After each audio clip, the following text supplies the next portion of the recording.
afternoon, good evening, and good day. Good morning to those of you on the West Coast. I am still setting up the stream, so bear with me just a second. I need to pull up the chat. And it looks like Facebook is not causing any trouble. I went ahead and instead of creating a bunch of them in a row, I just did one manually just to see what I did was kind of reconnect the account, even though it was working and you guys were seeing me on Facebook. But it looks like I can chat again.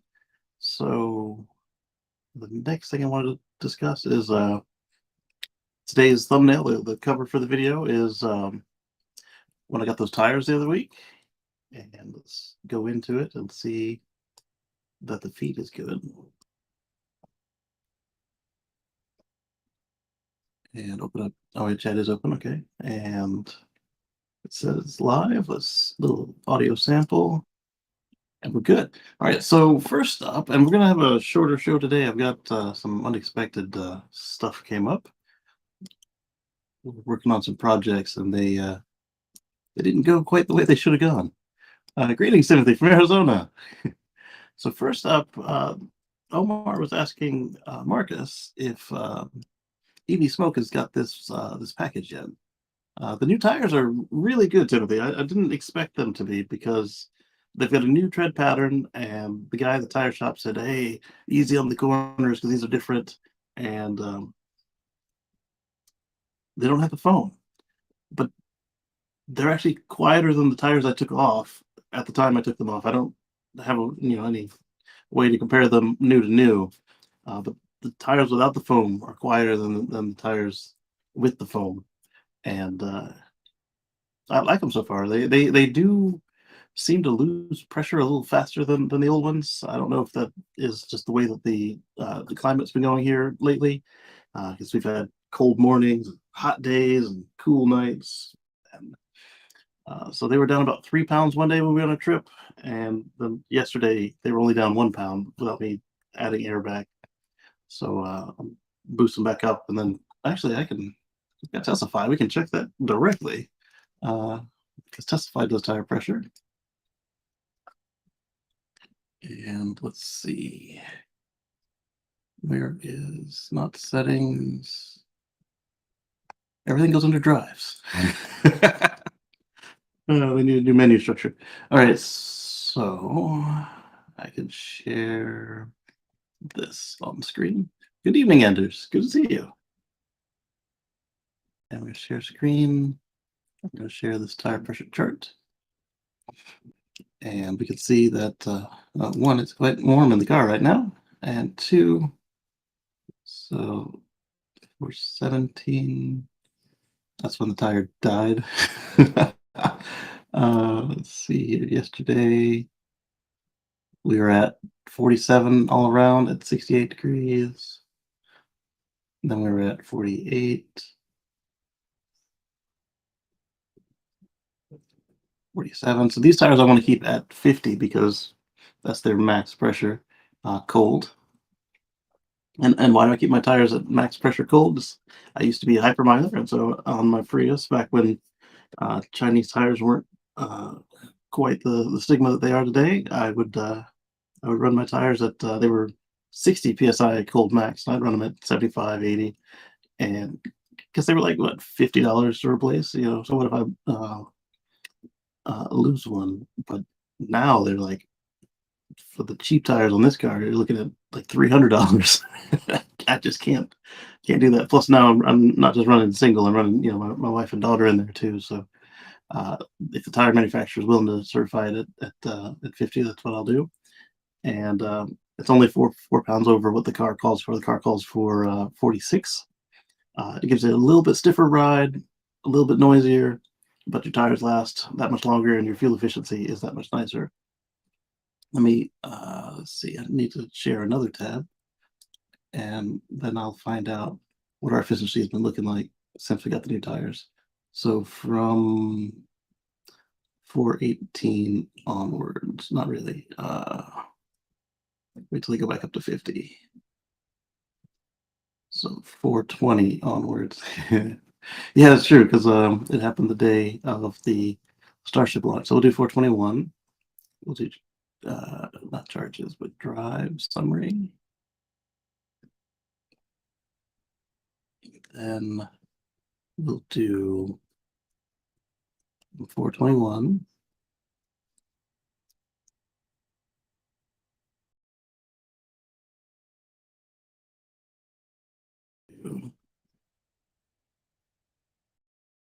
Today. I'm going anywhere today. And, oh, that's ever. I'm like, why does it say I was going to this old job? I haven't been there since we got back. Okay.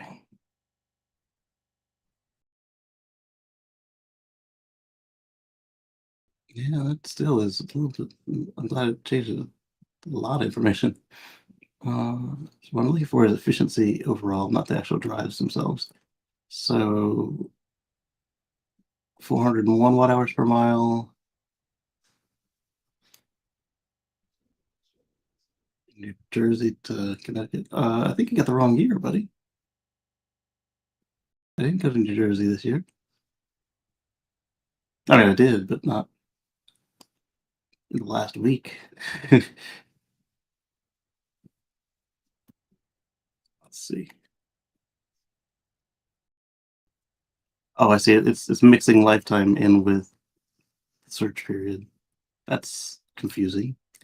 Highest recorded speed 107 miles per hour. That was on a racetrack. And most battery used in a drive was 95% coming from Asheville to my house years ago. Lowest recorded range 0.31 miles from Turnpike in New Jersey to Madison, Connecticut. That was a fun one. I told you guys about that when we come coasting in on zero.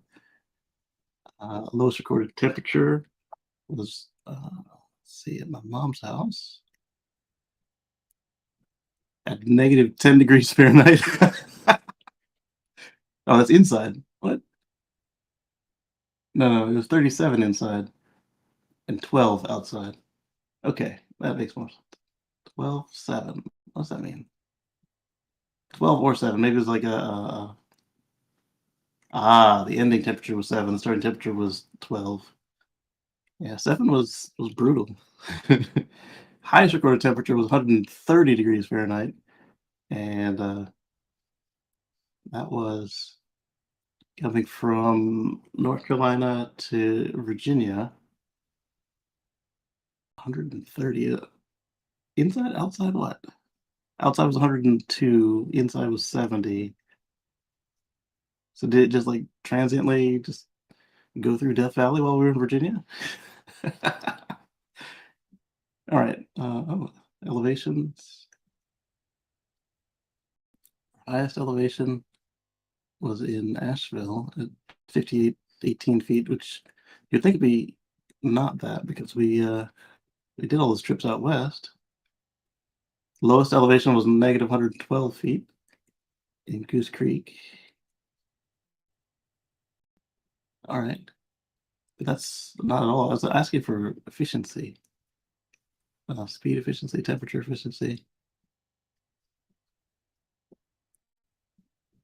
Either way, what I was getting at with all that was that the efficiency seems to be negligibly changed. So I don't know if it's the tire tread pattern, but it's new tires, or what. But it's just so close. So normally I would pull about 330 to 400 watt hours per mile, and now I'm seeing anywhere from 350 to 425, depending on temperature, how short a drive, what we're doing, etc. All right, so let's go into the article I've actually got on the screen here. This is, like I said, Omar was asking Marcus if Smoke got this upgrade, and so Tesla's unveiled the track package for Plaid. Marquez Brownlee had it for like a beta test group because Tesla was saying that this was coming, and then they had the brake kit, and everybody said, "Oh my goodness, the brakes are so expensive." And then we looked at Porsche and aftermarket and everybody else and determined that it actually was right in line. It wasn't expensive, it wasn't cheap, and it came with all four wheels rather than some of the kits we saw for similar price only came with the front wheels. But anyways, it's now kind of official. Tesla announced 200 mile per hour top speed, and um, the five vehicles they delivered after became available could only reach 163, not 200. Yeah, yeah, but they told us about that. Upcoming software and tires. It looks like it was just brakes. All right, so hopefully Tesla doesn't music us out with this. They will.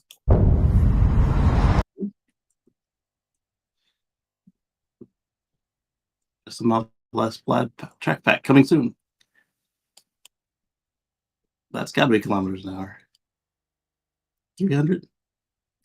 I'm hoping that's kilometers an hour. Because if that's miles per hour, oh my goodness.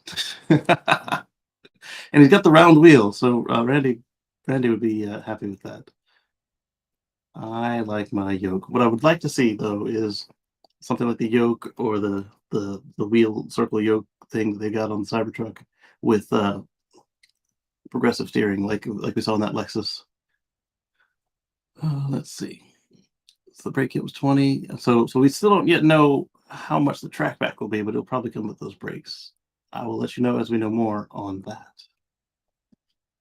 Right, let's get a couple articles loaded up, and then we'll go from there.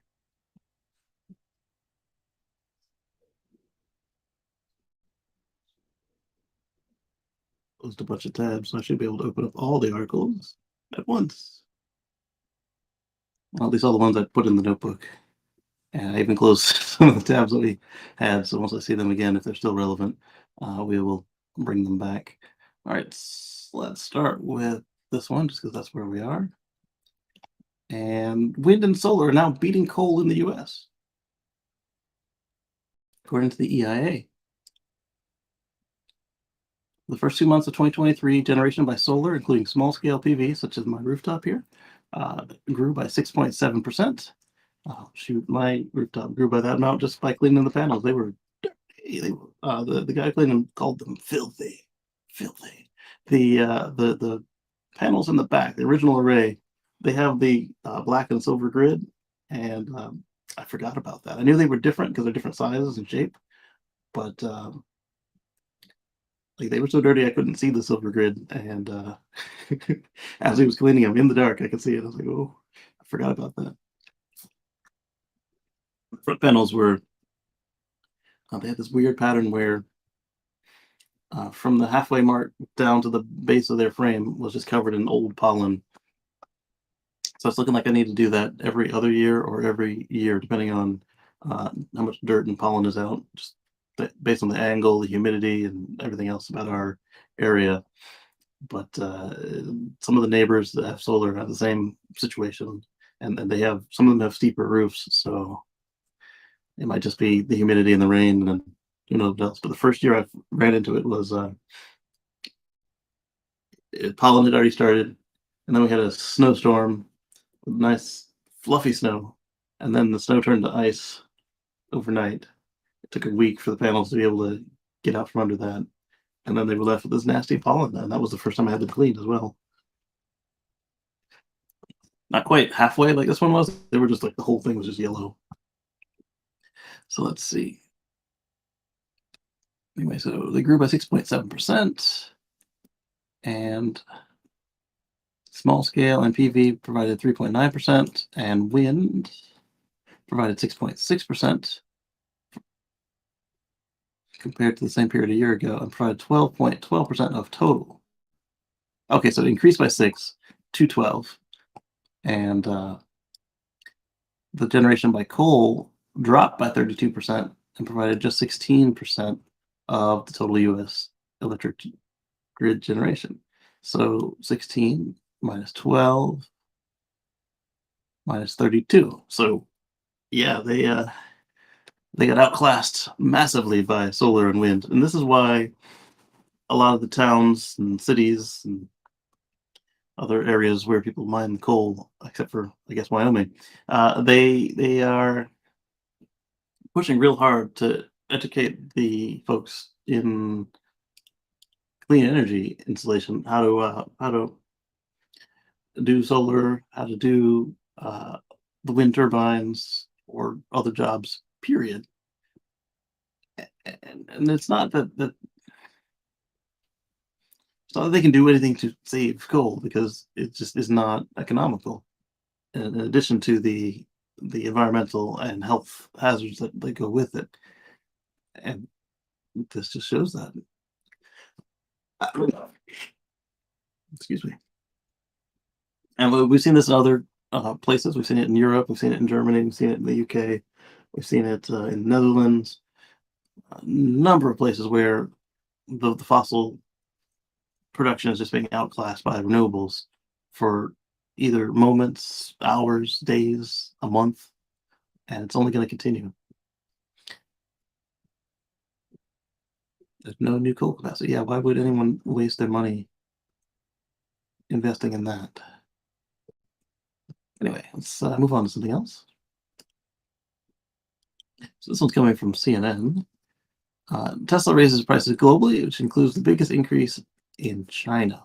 So, like we keep saying, if you see something that you want from Tesla, excuse me, and it's in your budget, go ahead and get it. Don't wait, because if you wait, they'll either change it, like raise the price, lower the price, get rid of a feature you like, change the color you wanted. Uh, It's just the way it is. Even with the used cars, but it's always been that way with used cars. But especially with the used cars, you want to, if you see the one you want and you can afford it, just grab it. There will be a one that you like better in the future, but will that be next week? Or will that be in 5 years? Who knows? I mean, I like the plaids, but will I reset my car purchase to go for a plaid? No, they're not significantly different enough on the Model X to consider that to be. I mean, new cars aren't exactly financially smart anyway, but it would be a really, really dumb decision on my part. Uh, the plaid Cybertruck, that's different. But the plaid Model X from a P100D doesn't make sense for me. All right, so let's see if they give some numbers here on the changes. All right, so Model Y and Model 3 went up by $289 or 2001. So 38,179 for Model 3 and 33,550 for a Model Y. All right. Oh, I said that backwards. Just because 38 is kind of low for Model 3 here in the States.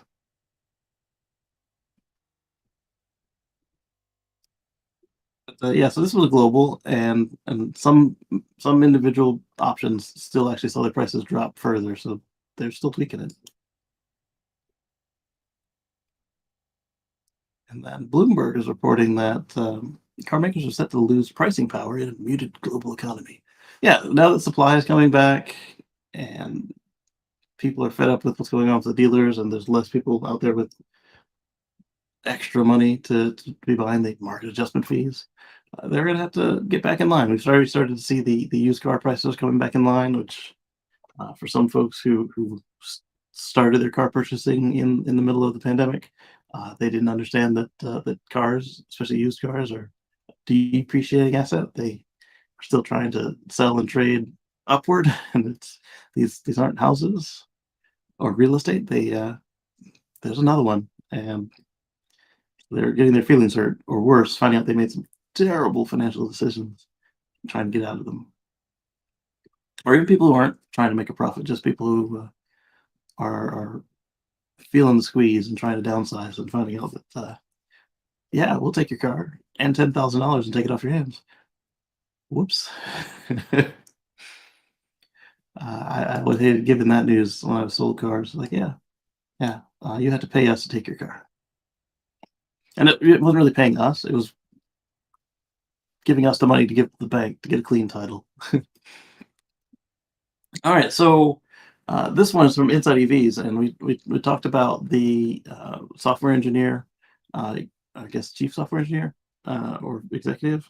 He was giving us a Q&A, and he talked about what was coming with the gear guard, and he said how easy it would be to do dash cam, and in fact, dash cam is in the final stages, and so they've got all that, and also a charge limit slider. I thought you guys had that already, but apparently it didn't.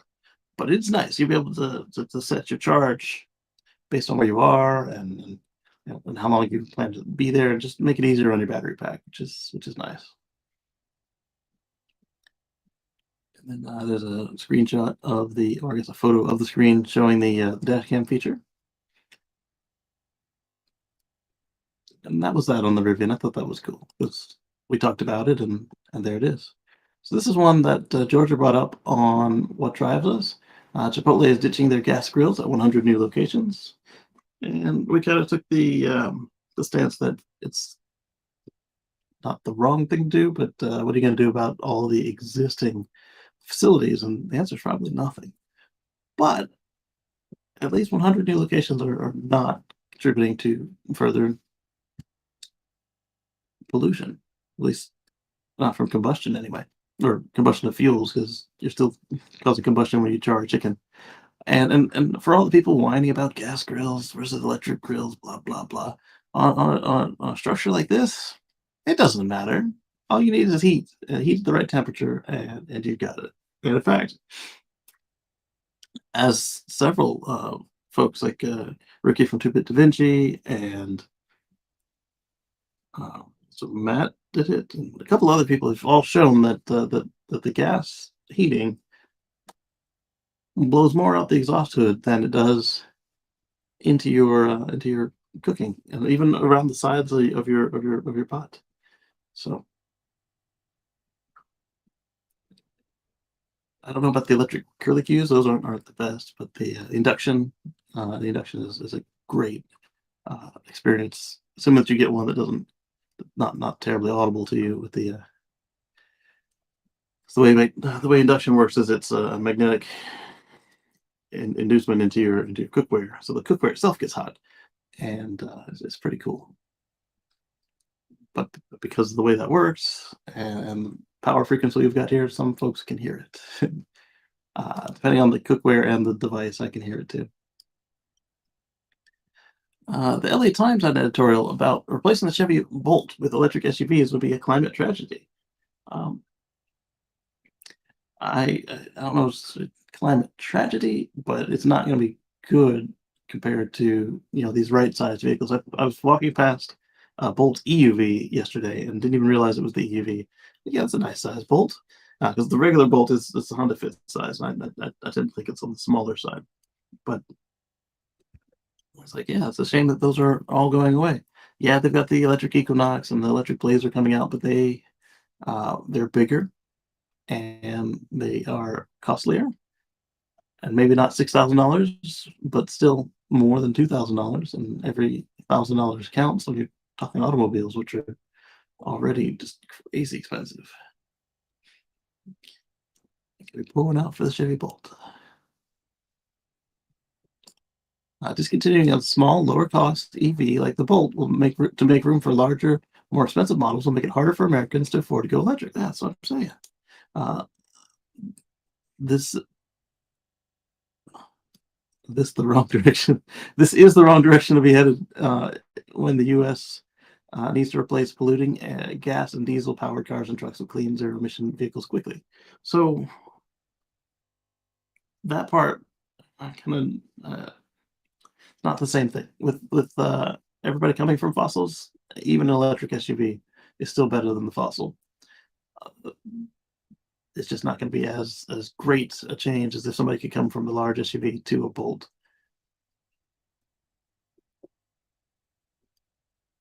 The way it will hurt directly though is the bigger cars need bigger batteries, which means that right now while we're still battery constrained, that means less cars overall produced. Yep. Decision continues a long-standing trend in gas-powered vehicles. Automakers have largely phased out sedans and hatchbacks in favor of gas-guzzling SUVs that bring them fatter profits. Pickup trucks and SUVs and vans now make up 80% of the U.S. auto market.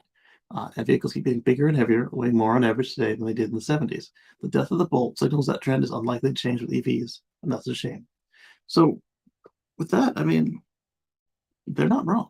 They've just been growing and growing. Like, look how many sedans we actually have out there. They're few and far between. We've got, um, do they still make the Impala? I don't even know. They got the Mustang. It's not really a sedan. I'm talking the Mustang Classic, the gas one. You've got the Model 3, the Model S,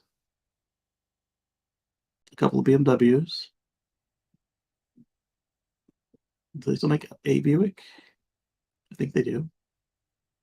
But the number of new sedans is just ridiculously low. Let's see.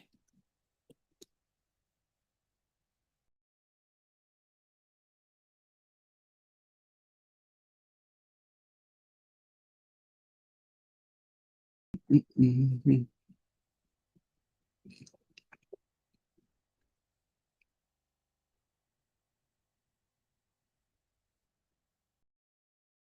Let's see what the robot says. I don't care about the best. Even the robot couldn't find it.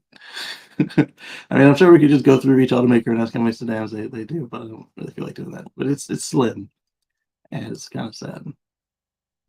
So we talked about possibly Canada getting their Model Ys from China for the super base model, so they could get the tax credit. Now it's looking like they'll also get some Model 3s from China to Canada as well. My theory on this we talked about on the Tesla Life show was that if Tesla is buying full ships instead of partial ships, then you don't want to send it partially full. So load it all the way up. You've got all the Model Ys you need. Stuff a few Model 3s in the cracks. Call it a day. Let's see. Yeah, so we talked about that warehouse on Model 3, Model 3 on the Tesla Life show. Talked about the price increases just now. Oh, that's cool. SpaceX is offering a $100 Starlink hardware deal for rural Canada while expanding sales to Home Depot in the US. In addition to that headline on Starlink, they have adjusted their pricing and offerings again. So now, let's just go there.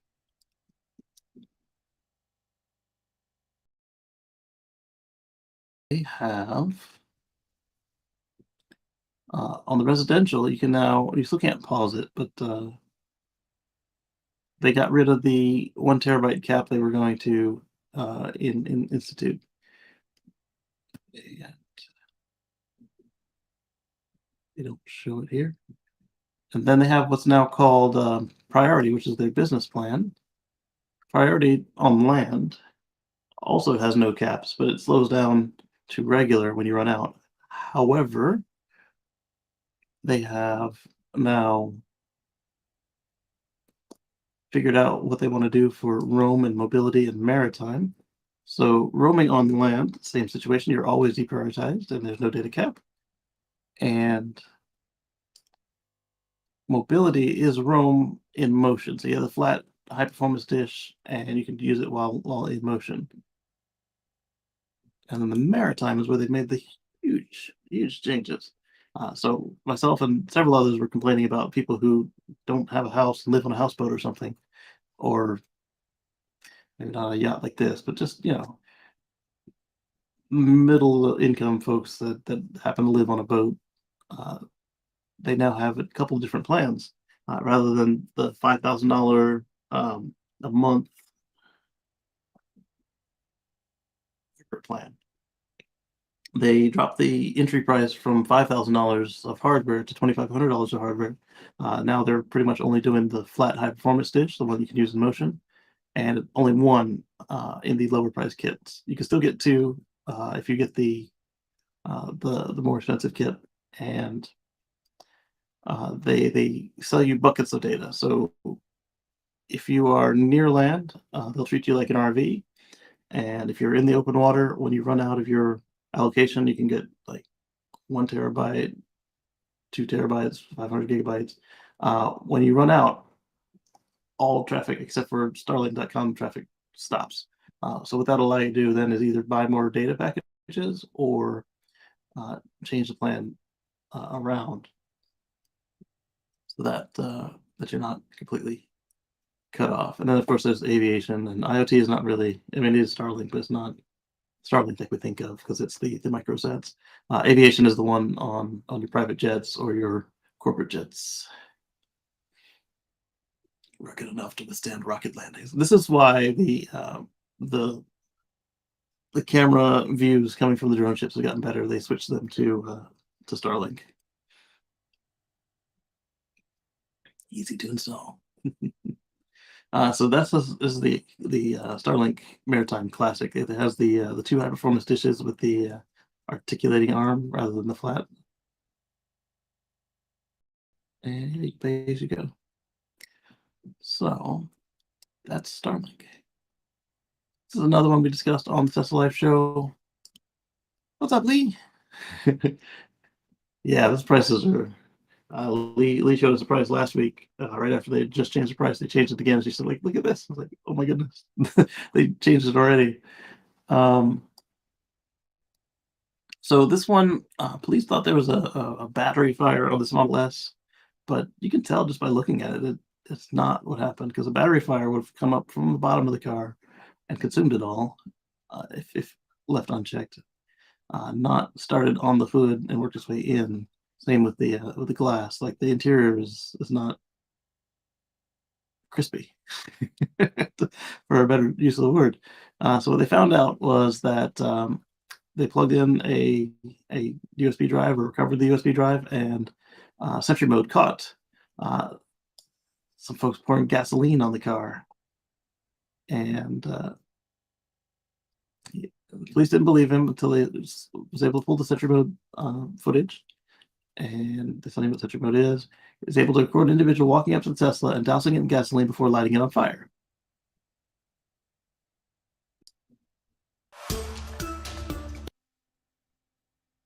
Owner who says a man just randomly poured gasoline on his Tesla and lit it on fire. Well, thanks to the car's surveillance video, the crime was all caught on camera.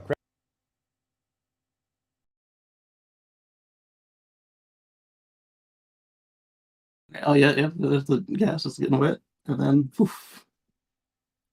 So this is like not the first time we've seen police just completely get the wrong, like make stuff up about a Tesla. Like you need to, if you're not the detective, you need to get it over to the detective, and they need to do their job. Like, oh, I've heard these things catch fire. That's what happened. They're always catching fire. Where's that freaking quote? Um, Harrison said the police told him electric vehicles tend to catch on fire. Tend to catch on fire. He voiced a disagreement, and they didn't believe him until he pulled the video. It's ridiculous. All right, so this person is a police supporter. At the moment, they have much less margin for error than they've had in the past. They've I don't know about that. What angers me most is certainly ignorance and possibly bias towards EVs. Dan says that worries me. They just assumed it was a battery to someone actually had to investigate. Yeah, not just somebody had to investigate. The owner had to give them the video. Like it was very easy to get a fire arson investigator to I guess an arson investigator to come up and tell them what happened. Like even the fire department could have told them, "Hey, this didn't start underneath the car; it's on top." Saw this on Bam Bam today. Oh wow, yeah, that's. Let's see. As has been pointed out, any investigator just out of crime lab school should have detected traces of gasoline and quickly concluded it was an arson, or at least suspicious enough that it merited further investigation. We joked a little bit on the Tesla Life show, like, "Oh, hey, your car's not using enough gasoline. Here, let me help you with that." But no, it's the property destruction and the environmental damage of just open pouring gasoline is not funny. Um, we just tend to try and look on the bright side, which meant humor, I guess. Not to mention the fire looks like it didn't even go near the batteries. Exactly. Sure, a truly clueless investigator might have seen the hood damage and assumed it came from the engine. But do they really think the batteries are there instead? Many years ago, firefighters started training on how to put out battery fires. Have police investigators skipped the similar training as it relates to new crimes? And speaking of firefighters, where were they in all this? I'm assuming they're the ones that put it out, because even a fire starting on top of the car, aluminum melts, and then once that happens, Now all the juicy flammable bits are exposed. The front trunk is lined with carpet. Well, not necessarily on the new ones. On the new ones, it's plastic. Well, still plastic burns. Da, da, da, da. Right. Yeah. Arson should investigate any type of fire, or at the very least, let the police chief designate somebody who can say if they think foul play was involved, and if they do, take it a step further. Exactly, Anders. You saw in the little clip that I pulled from the news there that you can see the gasoline wetting up the side cameras, and then poof, there's just colorful fire everywhere because these are color cameras. See. He didn't even live there. He was down to visit a friend. No clear reason why someone would want to light his car on fire. The one thing I will say is that blue is a more rare color, so unless this was a case of Tesla hate, it could be a case of mistaken identity. As we remember, the photo that was shared with Elon that got on Sentry mode, or at least pushed it over the edge. There was a jealous exit situation. We saw the car was all scratched to hell, and it was a blue Model 3, but it was the wrong blue Model 3. And shortly after that, we had Sentry mode. So I wonder if perhaps if it wasn't a case of Tesla hate, then that was a possible misidentification there. Right, and then this one I didn't get to read yet. It's coming from Business Insider. A man took his Tesla on a road trip for the first time and tells EV owners to beware of the charging curve. I did read it, actually. His problem was he had range anxiety, which is normal and fine. But he kept second guessing the car to an extreme amount. Like at 50%, he was looking for charge. 50%. I won't park the car at 20% because that's where the battery turns yellow. And if it's yellow, I mean, I will park it, but I won't leave it long. And I never park it in the red without being on charge. He did go car camping in it as well, and found out that that camping mode could use up to 20% of his battery. And it's just a matter of, yeah, you can trust it as far as like it won't leave you stranded when you're using the trip planner. But the one thing I would say with the trip planner is it's ever since they reprogrammed it for reducing the number of stops rather than the time spent traveling. After you're comfortable with the car, I do suggest not necessarily turning off the trip planner, but like if the car says, "Hey, stop here for 40 minutes," pull up the map and look and see if there are any other superchargers along your route. Click on them and say, "Hey, how does this affect my my trip? Can I get to this one with a 10-minute charge or 20-minute charge instead of waiting the full 40 minutes?" Because the car charges fastest when it's low, and it slows way down as it fills up, and reducing the number of stops means that it's going to get above that slow point each time. So he drove 1,300, almost 1,300 miles from North Long Beach to Bernie Falls and back. It's a 2017 Model S, so it's got an older battery. He bought it used, and this is his first time taking it on a trip. 17 tells me that it could be 65 or 60. What's 75 or 70 pack that was derated to 60, or a real 70, or a 90. My 90 had a week back, and it could be 100, but does it say? I don't know that it does say. It just says 2017 Model S. But either way, it should still have more range than my Model X has, and I do just fine in that. It's just a matter of getting comfortable with your car. He was also trying to stretch out the charging, and he was only going on superchargers.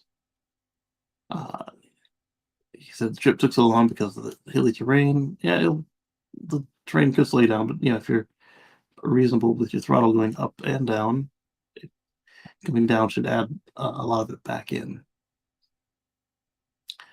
Can't make sleeping in the car more comfortable. Yep. I was running that for about 8 hours, and the battery lost 20% of its range, which is fine. You want to make sure that you account for that before you park, so you can get away from where you've decided to spend the night. And dealing with the terrain in camp mode, I literally can't keep it charged, so I had to keep going to the charger once a day. um, if you're gonna try and camp off grid, you're gonna have to set better temperatures on your camp mode, or not use it at all, or you're gonna have to plan in charging stops. This is all just a case of somebody who was unfamiliar with the car and had massive range anxiety. Why do I bring it up? Well, your Facebook uncle is probably going to bring it up for you. So you might as well know it exists.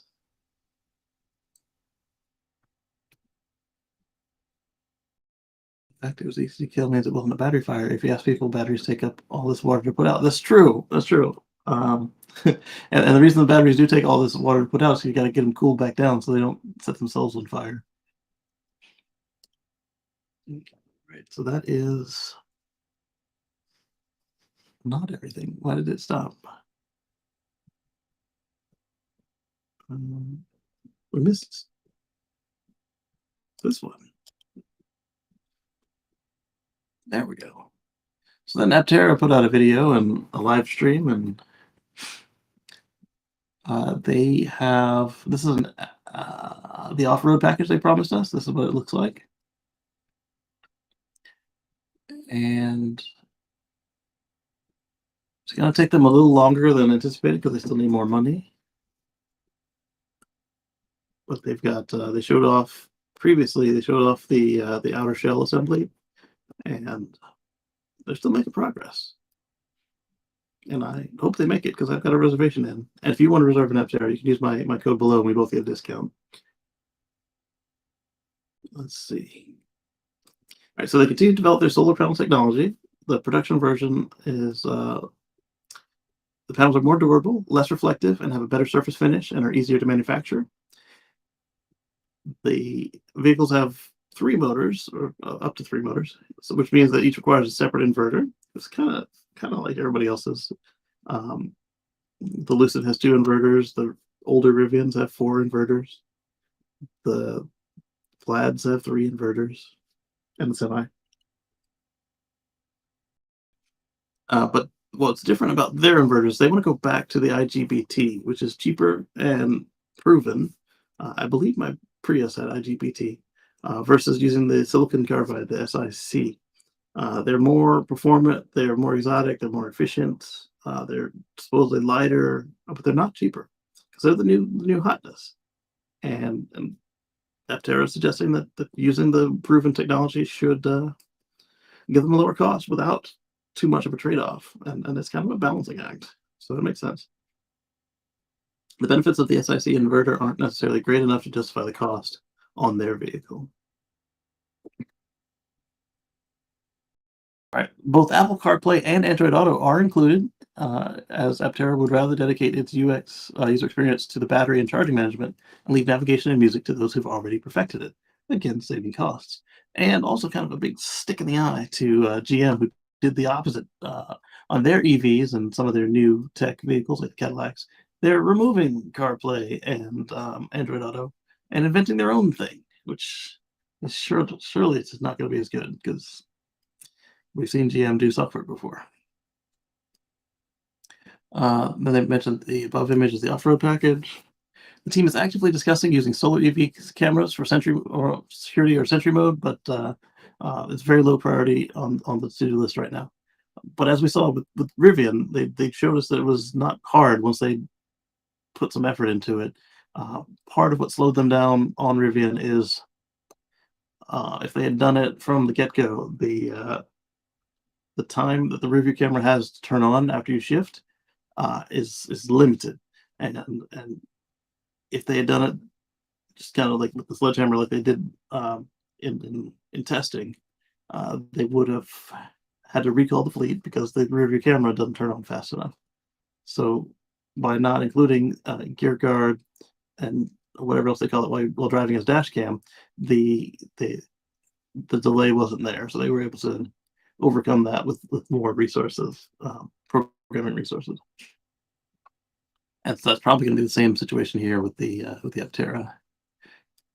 But since it is so straightforward, then we may still see it come out before the vehicle ends up in people's hands. They're actively discussing using the solar EVs. Oh yeah, we just talked about that. They need to further delay a production start date as it continues to reel in the big fish investors to get over their financial hump. The co-founder shared that once funding is secured, they believe they can have production up and humming within 9 months. And then you can watch that here.